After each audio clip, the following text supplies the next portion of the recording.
એટલે 1 to 1 અને 1 to 1 હોય અને એની સાથે ઇન્ટુ હોય તો નહીં ચાલે.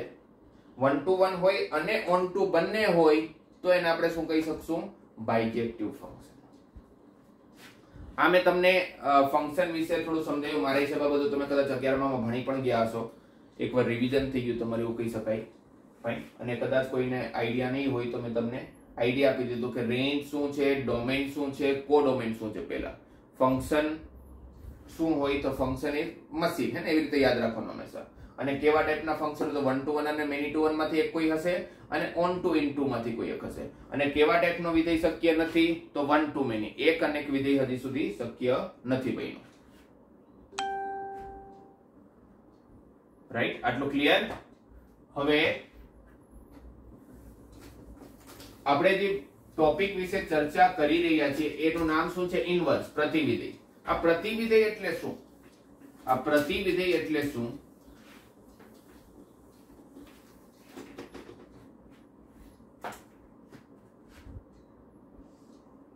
સપોઝ આ તમારો એક ફંક્શન છે. Okay,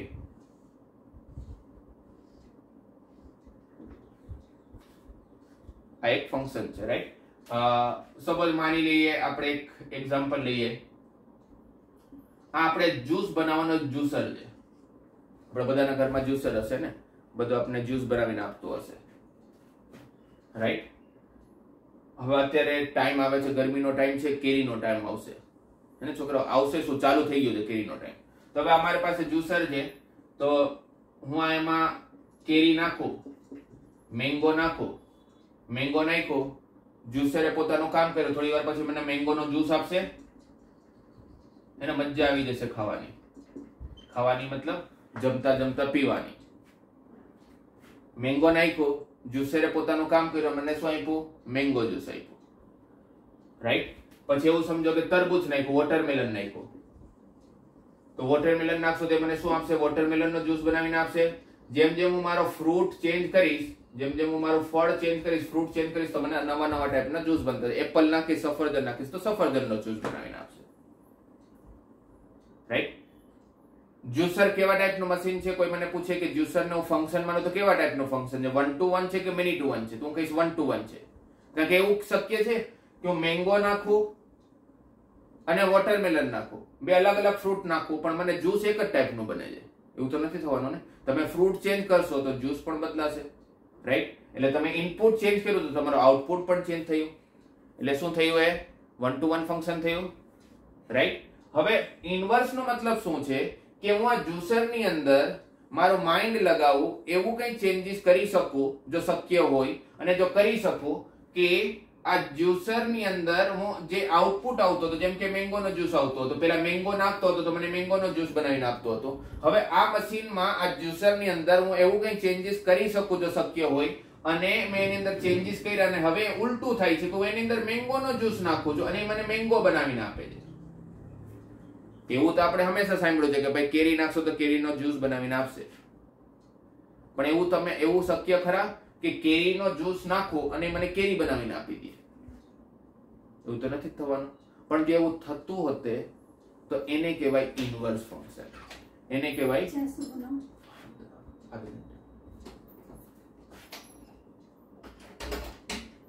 is it clear? Mango નાખશો તો મેંગોનો જ્યુસ તો બનાવીને આપે જ્યુસર મશીન. પણ જ્યુસર મશીનમાં એવું કદાચ એવું કોઈ જ્યુસર મશીન તમે જોયું છે કે જ્યાં તમે મેંગોનો જ્યુસ નાખશો અને તમને મેંગો બનાવીને આપશે? એવું તો શક્ય જ નથી. પણ એવા ઘણા બધા મશીનો શક્ય હોય કે જ્યાં તમારો ઇનપુટ જે આવતું હોય એ તમારો આઉટપુટ બની જાય અને જે આઉટપુટ બનતો હોય એ ઇનપુટ બની જાય. એટલે તમે આની અંદર એવી રીતે ચેન્જ કરો જેને કહેવાય જ્યુસરનું ઇનવર્સ. માની લે કે આવું શક્ય છે. માની લે કે આવું શક્ય છે કે હવે હું મેંગોનો જ્યુસ નાખીશ અને મને મેંગો બનાવીને આપશે, તો એને કહેવાય ફંક્શનનો વિધેયનો ઇનવર્સ. આપણે સૌથી પહેલા ત્યાંથી ચાલુ કરેલી વાત કે ભાઈ કોઈ પણ વિધેય અને એના પ્રતિવિધેયમાં ખાલી એક જ ફરક હોય. સૌથી મોટો ફરક જે હોય તમારો ડોમેઇનનો રેન્જ થઈ જાય અને રેન્જનો ડોમેઇન થઈ જાય. પણ આ વસ્તુ એ છે, શું આ દુનિયામાં હોવાવાળા બધા જ વિધેયો નો ઇનવર્સ શક્ય ખરા? જેમ કે આપણે સામે એક એક્ઝામ્પલ જોયું કે આવું શક્ય નથી કે એવું કોઈ જ્યુસર આજ સુધી બન્યું જ નથી ને આ બનવાનું પણ નથી કે મેંગોનો જ્યુસ નાખો ને મને મેંગો બનાવીને આપી દે, એટલે આનું ઇન્વર્સ શક્ય નથી. એવી રીતે એ જ વસ્તુ ગણિતમાં પણ બનશે. બધા જ વિધેયોનું ઇન્વર્સ શક્ય ના હોય, બધા જ વિધેયોના પ્રતિવિધેય ના બની શકે, અમુકના બની શકે, અમુકના ના બની શકે. તો ભાઈ કોના વિધેયો, કોના એવા કયા કયા વિધેયો છે જેનું પ્રતિવિધેય શક્ય છે અને એવા કયા કયા વિધેયો છે જેનું પ્રતિવિધેય શક્ય નથી, રાઈટ? તો એના વિશે આપણે વાત કરીએ. હવે એ જાણવાની ટ્રાય કરીએ કે એવા કયા વિધેયો છે જેનું પ્રતિવિધેય શક્ય છે અને જેનું પ્રતિવિધેય શક્ય હોય એને શું કહેવાય? Invertible function. શું કહેવાય છોકરાઓ? Invertible function.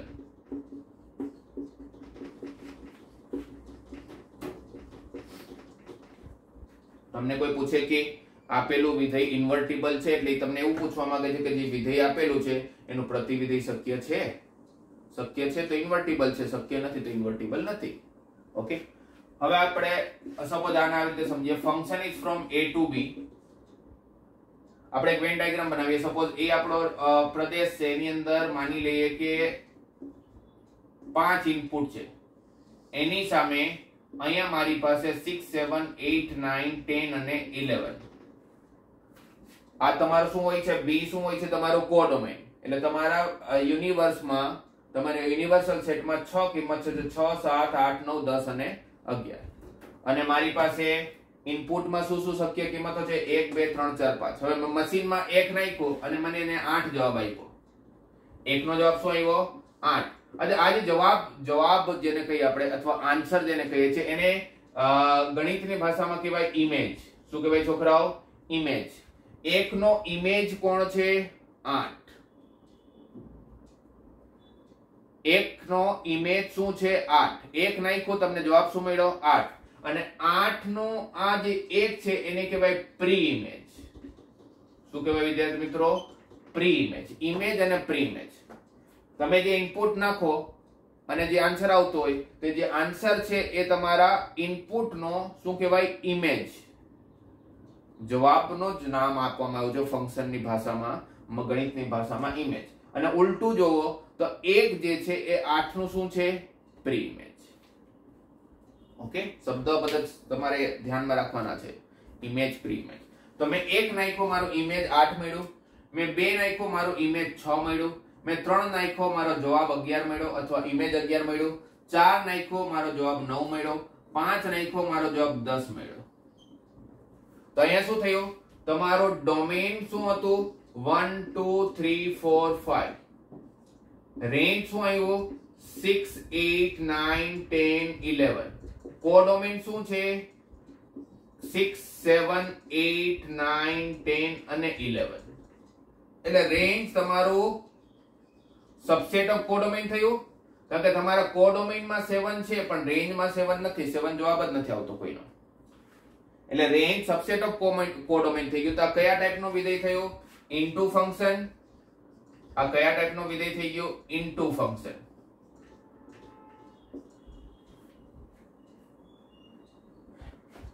ઓકે, અત્યારે આપણે એક્ઝામ્પલ લઈએ છીએ કેવા ટાઈપનો વિધેય થયો? ઇનટુ ફંક્શનનો વિધેય થયો. રાઈટ? હવે આનો ઇન્વર્સ જોઈએ. તો આપણે ખબર છે કે જ્યારે આપણે ઇન્વર્સ જોશું તો ડોમેન નું શું થવાનું?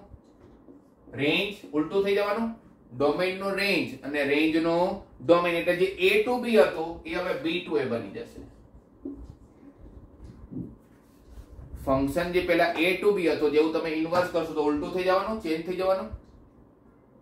a to b નું શું બનશે? b to a. હવે b to a લઈને જોઈએ. હવે તમારું ડોમેન કોણ છે? 6 7 8 9 10 અને 11. અને a માં શું આવ્યું? 1 2 3 4 5. એટલે હવે તમારું ઇનપુટ આ છે, તમારું આઉટપુટ આ છે. 1 નો જવાબ 8 આવતો હતો તો 8 નો જવાબ 1 થશે. રાઈટ? 2 નો જવાબ 6 હતો એટલે 6 નો જવાબ 2 થશે. 3 નો જવાબ 11 હતો એટલે 11 નો જવાબ 3 થશે. 4 નો જવાબ 9 હતો એટલે 9 નો જવાબ 4 થશે. 5 નો જવાબ 10 હતો એટલે 10 નો જવાબ 5 થશે. આવી રીતે બની જશે. પણ મને કોઈ પૂછે કે શું આ શક્ય છે? તો મારો જવાબ શું હશે? આ તો શક્ય જ નથી.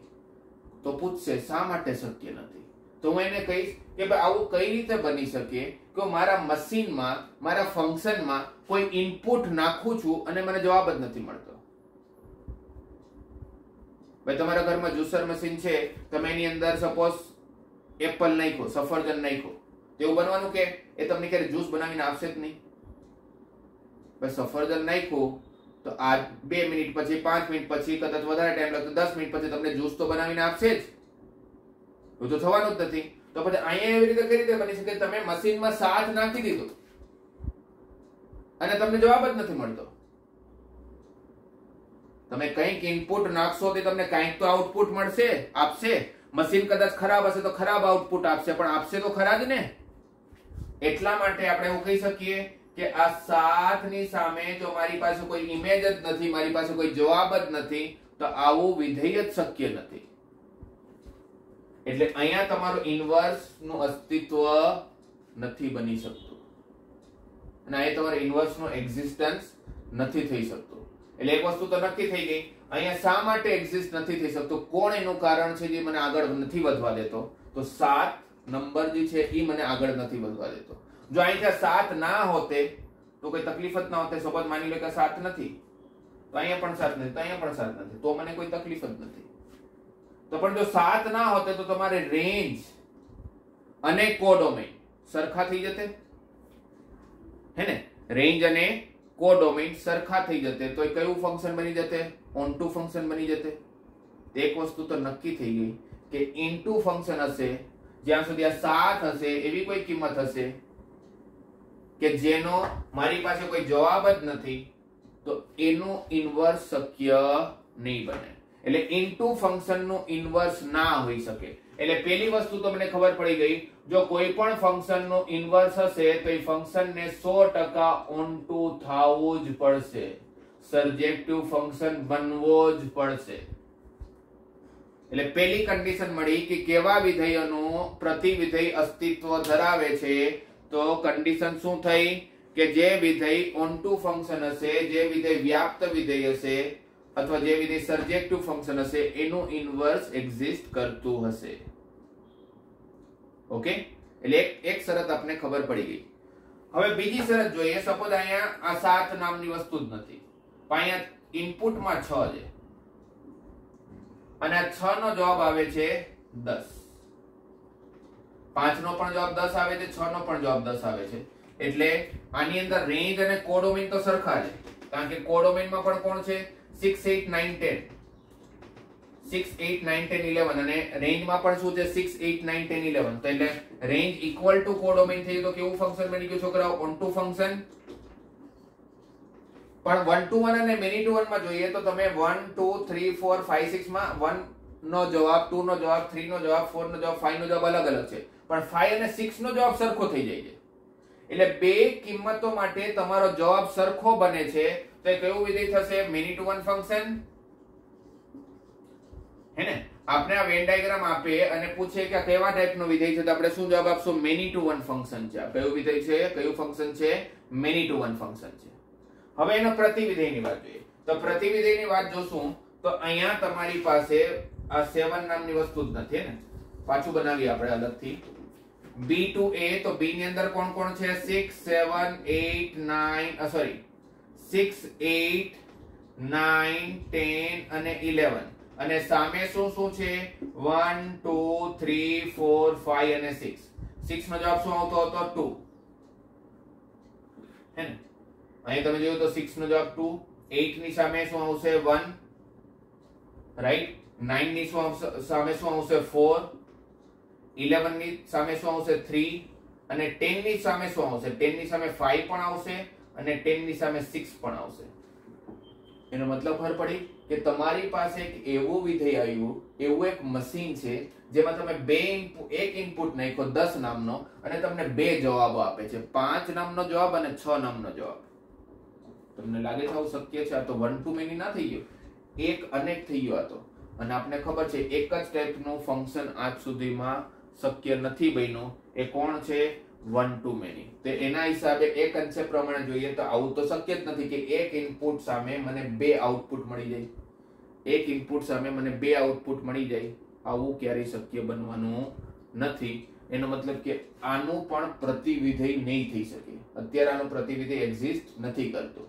તો એક બીજી શરત મળી, જ્યાં સુધી ફંક્શન મેની ટુ વન હશે ત્યાં સુધી એનો ઇન્વર્સ શક્ય નથી, એનું પ્રતિવિધેય શક્ય નથી.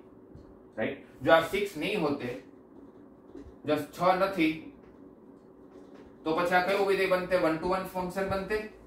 હે ને? ડોમેન બદલાય છે, ઇનપુટ બદલાય છે, આઉટપુટ એ બદલાય છે. તો અહીંયા 11 10 અને 6 નામની કોઈ વસ્તુ જ નથી. તો 6 નામની કોઈ વસ્તુ જ નથી, તો પછી અહીંયા પણ તકલીફ શું છે? હવે તો બધું બરાબર છે. હવે તો બધું જ બરાબર છે. તમે જોશો તો બધા સામે જવાબો પણ મળે છે અને બધા માટે અલગ અલગ જ જવાબ મળે છે. કોઈ એક કિંમત એવી નથી જેના માટે બે જવાબો મળી જાય છે. એટલે હવે શક્ય છે. તો બીજી શરત શું ખબર પડી? જ્યાં સુધી તમારું વિધેય 1 to 1 નહીં હોય, જ્યાં સુધી તમારું વિધેય 1 to 1 નહીં હોય ત્યાં સુધી એનું ઇન્વર્સ શક્ય નથી બનવાનું. એટલે મને બીજી શરત ખબર પડી કે ફંક્શનનું પ્રતિવિધેય ત્યારે જ શક્ય છે જ્યારે ફંક્શન 1 to 1 હોય, જ્યારે એક એક વિધેય હોય. એટલે જ્યાં સુધી તમારો વિધેય ઓન ટુ અને 1 to 1 બંને ના થઈ જાય, આપેલું વિધેય જો 1 to 1 અને ઓન ટુ બંને ના થાય તો એવા વિધેયનું પ્રતિવિધેય શક્ય ના હોય. એટલે કોઈ પણ વિધેય ઇન્વર્ટિબલ, મતલબ જેનું પ્રતિવિધેય શક્ય છે એને શું કહેવાય? Invertible function. એ ત્યારે જ બની શકે જ્યારે ફંક્શન સર્જેક્ટિવ પણ હોય અને ઇન્જેક્ટિવ પણ હોય. અને થોડી વાર પહેલા મેં તમને બતાવ્યું, નામ આપ્યું કે જે સર્જેક્ટિવ અને ઇન્જેક્ટિવ હોય એને કેવું વિધેય કહેવાય? બાયજેક્ટિવ ફંક્શન. એટલે સૌથી પહેલા પ્રતિવિધેયમાં સૌથી ઇમ્પોર્ટન્ટ કન્સેપ્ટ એ છે કે કયા વિધેયનું ઇન્વર્સ શક્ય છે. તો તમને ખબર હોવી જોઈએ કે ખાલી અને ખાલી બાયજેક્ટિવ ફંક્શનનું જ ઇન્વર્સ હોઈ શકે, બીજા કોઈ પણ ફંક્શનનું ઇન્વર્સ શક્ય નથી. તમે જ્યારે વિધેય ચેપ્ટરની વાત કરતા હતા, આપણે ઇન્વર્સ ટ્રિગ્નોમેટ્રી ભણવા જઈ રહ્યા છીએ, પણ આ બધી વસ્તુ સેમ ટુ સેમ વસ્તુ તમને વિધેયની, અત્યારે હું વિધેય ભણાવું છું તમને. વિધેયમાં ઇન્વર્સ સમજાશે તો તમને ઇન્વર્સ ટ્રિગ્નોમેટ્રી સમજાશે. એટલે તમને વિધેયમાં એવા સવાલો આવશે, કોઈ પણ ફંક્શન આપશે અને તમને કહેશે કે આનું ઇન્વર્સ શોધીને આપો, આનું ઇન્વર્સ શોધીને આપો, અને જ્યારે એમાં ઓપ્શન આપવામાં આવશે તો એમાં એક ઓપ્શન એવું હશે કે આનું ઇન્વર્સ શક્ય નથી.